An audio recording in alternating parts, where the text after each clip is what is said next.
There is a moment in human development that Carl Jung spent much of his career warning about. It's a moment so profound, so destabilizing, that most people spend their entire lives doing everything they can to avoid it. It's the moment when you finally stop lying to yourself, when the carefully constructed narrative that you've been telling yourself about who you are, what you want, and why you do what you do comes crashing down. And in that crash, something awakens. Something that was always there, waiting beneath the surface, finally breaks through into consciousness. Jung called this the individuation process. But it's more than just self-discovery. It's a genuine crisis of identity. It's the psychological equivalent of dying and being reborn. And Jung knew that most people are not prepared for it. Most people are not ready for the truth about themselves. Let's start with the fundamental lie that almost every human being tells themselves. This is the lie at the foundation of everything else. The lie is that you are who you think you are, that the person you present to the world, the person who has your job title, your relationship status, your social media persona, your professional achievements, that's who you really are. But it's not. That's a persona. And this is where Jung's psychology diverges so sharply from the pop psychology that surrounds us today. Jung understood something that Freud glimpsed but never fully integrated, that the psyche is not a unified self. It's a collection of different parts, different voices, different drives, all competing for expression. There's the part of you that wants to be seen as successful and competent. There's the part of you that wants to be loved and accepted. There's the part of you that wants power and dominance. There's the part of you that wants solitude and reflection. There's the part of you that's angry, the part of you that's afraid, the part of you that's sexual, the part of you that's spiritual. Most people resolve this multiplicity by choosing one or two of these parts and identifying completely with them. A man might identify with the ambitious, successful, powerful part and spend his entire life feeding that identity. He becomes the CEO, the competitor, the achiever. But in doing so, he suppresses all the other parts of himself. The vulnerable part, the creative part, the relational part, the reflective part. These don't disappear. They get pushed down into what Jung called the shadow. The shadow is not evil, despite how it's often portrayed in popular psychology. The shadow is simply the parts of yourself that you've rejected, that don't fit with the identity you've chosen. But rejection doesn't make these parts go away. It just makes them unconscious. And the unconscious is far more powerful than the conscious mind. It directs your behavior in ways you're completely unaware of. It creates patterns that repeat endlessly. It sabotages your relationships. It undermines your success. It creates neurosis and suffering. This is the first lie you're telling yourself, that you are a unified, coherent self with one consistent set of values and desires. But you're not. You're a multiplicity. You're a parliament of different selves, all vying for control. And the self that you identify with, the one that gets to be the real you, is often just the one that was most rewarded when you were a child. Here's what happens. In childhood, you receive messages about who you should be. Your parents, your culture, your religion, your economic circumstances, they all send strong messages about what's acceptable and what's not. If you're a boy and you cry, you're told to be strong. If you're a girl and you're aggressive, you're told to be nice. If you're poor, you're told to be grateful. If you're rich, you're told to be generous. If you're smart, you're pushed to achieve. If you're athletic, you're pushed to compete. If you're artistic, you might be told it's a waste of time. You internalize these messages. You learn to identify with the parts of yourself that are praised and to suppress the parts that are shamed. By the time you're an adult, you've completely lost touch with large portions of yourself. You don't even know they're there anymore. You think the parts of you that were rewarded are the totality of who you are. You think your persona is yourself. But here's the thing, the parts of you that you've rejected don't stay dormant. They express themselves indirectly. They come out in your dreams. They come out in your behavior when you're stressed or threatened. They come out in the people you're attracted to, often people who represent the disowned parts of yourself. They come out in your judgments of others. You judge harshly in others what you cannot acknowledge in yourself. Jung called this the process of projection. You see in others what you cannot see in yourself. The person who judges others as selfish is usually someone who has completely suppressed their own selfishness and whose unconscious selfishness then drives their behavior in ways they can't see. The person who prides themselves on being rational and intellectual often has completely disowned their emotional and instinctual nature, which then controls them from the shadows. The person who identifies as spiritual and above material concerns often has a powerful unconscious drive for comfort and security that they can't acknowledge. This is the second lie you're telling yourself, that the parts of you that you don't like, the parts that make you uncomfortable, are either not part of you or are something you've successfully overcome. But they're not. They're sitting in your unconscious, running the show, creating patterns that repeat endlessly throughout your life. Now, Jung believed that psychological health, what he called individuation, involves a process of integration. It's not about choosing one part of yourself and rejecting the others. It's about acknowledging all the different parts and bringing them into consciousness. It's about developing a relationship with your shadow instead of being controlled by it. But this process is terrifying because it requires you to admit to yourself things you've spent your entire life denying. It requires you to see yourself clearly, without the filter of your carefully constructed narrative. It requires you to face the reality that you are not who you thought you were. Let's make this concrete. Think about the person you know who is most outwardly successful, most accomplished, most put together, the one who seems to have everything figured out. Now imagine what happens when you look beneath the surface. Often what you find is someone who is driven by deep insecurity, someone who is trying to prove their worth through endless achievement, someone whose entire identity is built on external validation, someone who cannot rest, cannot relax, cannot just be, because stopping would mean having to face the emptiness beneath the accomplishment. Or think about the person who is devoted to spirituality, to personal growth, to meditation and therapy and self-improvement. The one who constantly talks about their journey, their awakening, their evolution. Often what you find beneath this is someone who is using spirituality as an escape hatch, someone who cannot face their own darkness, their own desires, their own failure, so they transcend them through ideology. Someone whose spiritual practice is just another form of avoidance. Or think about the person in the perfect relationship, the one who is always talking about how much they love their partner, how they're soulmates, how complete they feel. Often what you find beneath this is someone who is using the relationship to avoid themselves, someone who needs their partner to regulate their emotions, to define their worth, to give meaning to their life, someone who is not in a relationship out of love, but out of desperation to escape the emptiness of their own being. These are not rare exceptions. These are the norm. Most people are living what Jung would call an unconscious life. They're acting out patterns that were established in childhood. They're projecting their disowned parts onto others.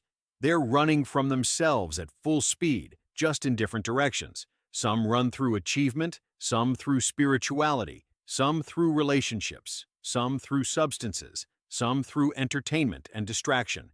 And they're all telling themselves the same lie, that they're fine, that this is just how life is, that everyone feels empty inside but you push through, that you should just accept your limitations and make the best of it, that waking up would be too disruptive, too painful, too costly. This is where Jung's warning becomes crucial. He understood that genuine psychological awakening, the moment when you stop lying to yourself about who you are and what you're actually doing, is not a gentle, comfortable process. It's a crisis. It shatters the foundations of your identity. It forces you to question everything you thought you knew about yourself. And in the aftermath, you have to rebuild yourself from scratch.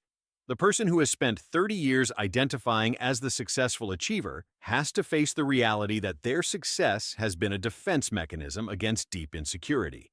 They have to grieve the years they spent chasing external validation instead of developing genuine self-worth. They have to accept that their greatest strength, their drive to achieve, is also their deepest wound. The person who has spent 20 years in spiritual practice has to face the reality that they've been using spirituality to escape their shadow. They have to acknowledge the anger and desire and shame that they've been transcending rather than integrating.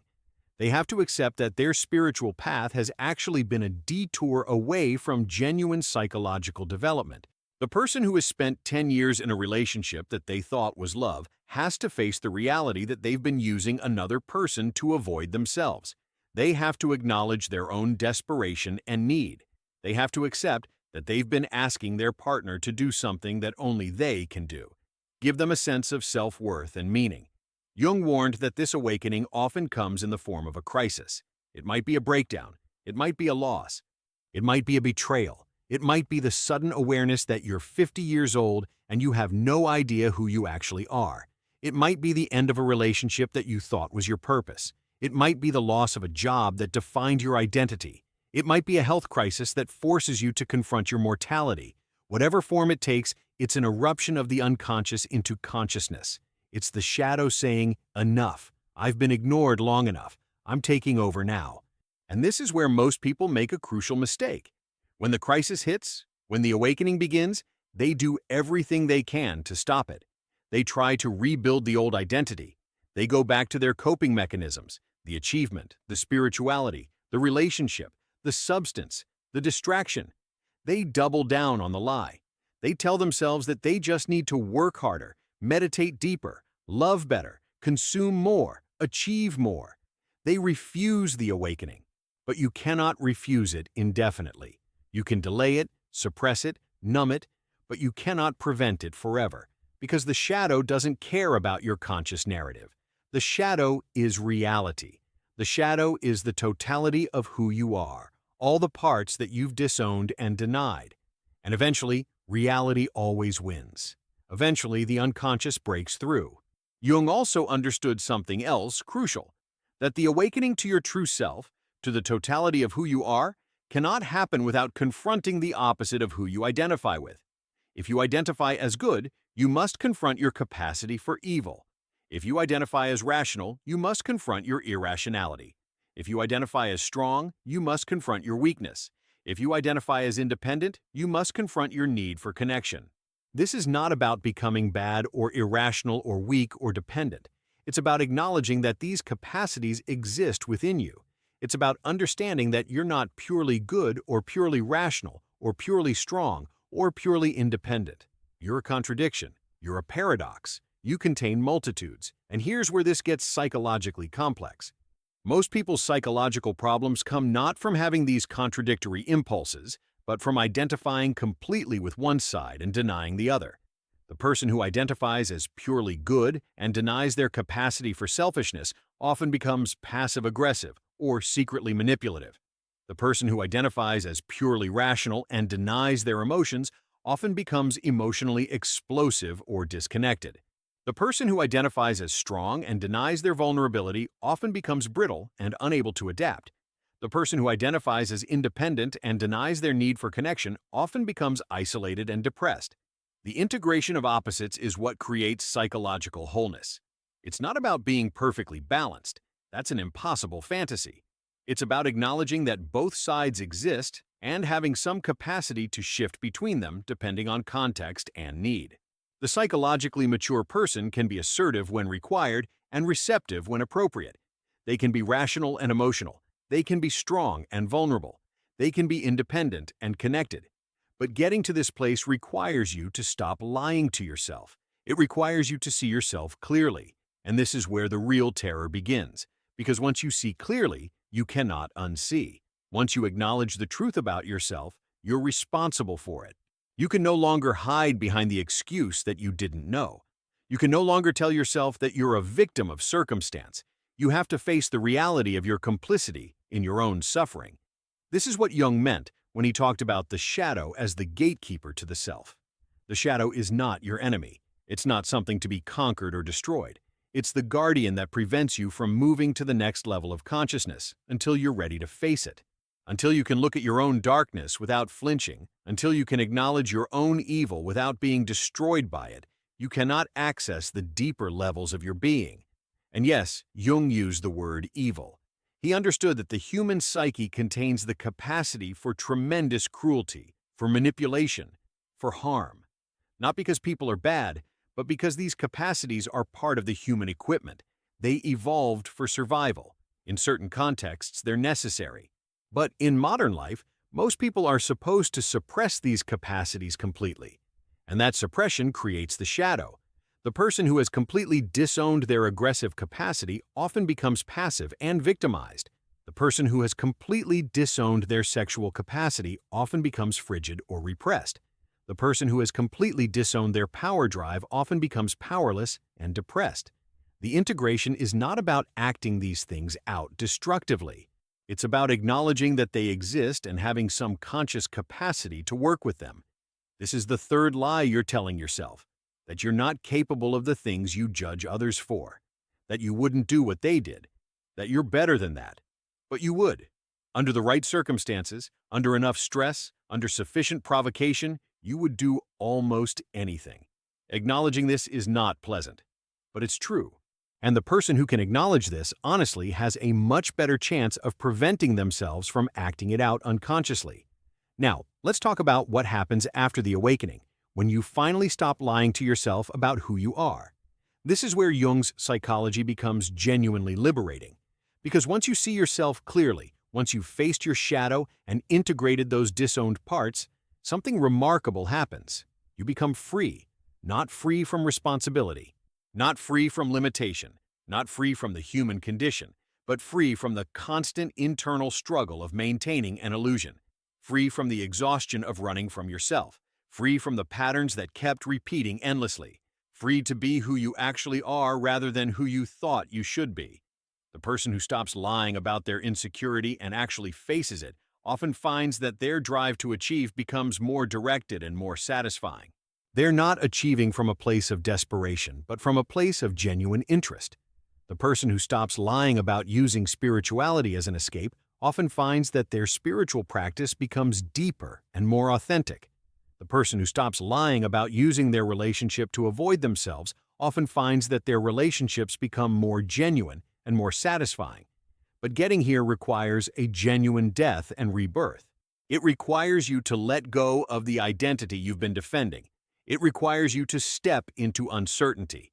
It requires you to have the courage to face yourself directly, without filter, without narrative, without excuse. Jung understood that this process often needs a container. It often happens in therapy, or in deep relationships, or in spiritual practice, if the spiritual practice is genuine and not another form of escape. It needs a space where the lies don't work anymore, where you're forced to confront reality. And in that space, if you're willing to do the work, genuine transformation becomes possible. The awakening that Jung warned about is not a gentle enlightenment. It's not a moment of bliss where everything suddenly makes sense. It's a harsh confrontation with reality. It's the shattering of illusions. It's the death of the false self. And it can only happen when you finally, truly stop lying to yourself about who you are, what you want, and what you're actually doing. The question is whether you're willing to have that awakening, whether you're willing to let the false identity die so that the true self can emerge, whether you're willing to face your shadow without being destroyed by it, whether you're willing to accept the totality of who you are, the good and the bad, the light and the dark, the strength and the weakness. Because that acceptance is where genuine freedom begins. That's when the lying stops. That's when you stop being an actor playing a role and start being a human being actually living your life. That's when the awakening is complete. And that's what Jung was warning about all along. The awakening is not comfortable. The awakening is not safe. But the awakening is inevitable. The only question is when you'll finally stop lying to yourself and let it happen. The moment you stop lying to yourself is the moment everything changes. Not because your circumstances change, but because you change. You see clearly. You act from authenticity. You take responsibility for your life. You become the author of your own story instead of a character in a script that someone else wrote for you. This is the ultimate danger and ultimate promise of Jung's psychology. The danger is that you might see something you can't unsee. The promise is that once you do, you can finally be free. The question is, are you ready to stop lying?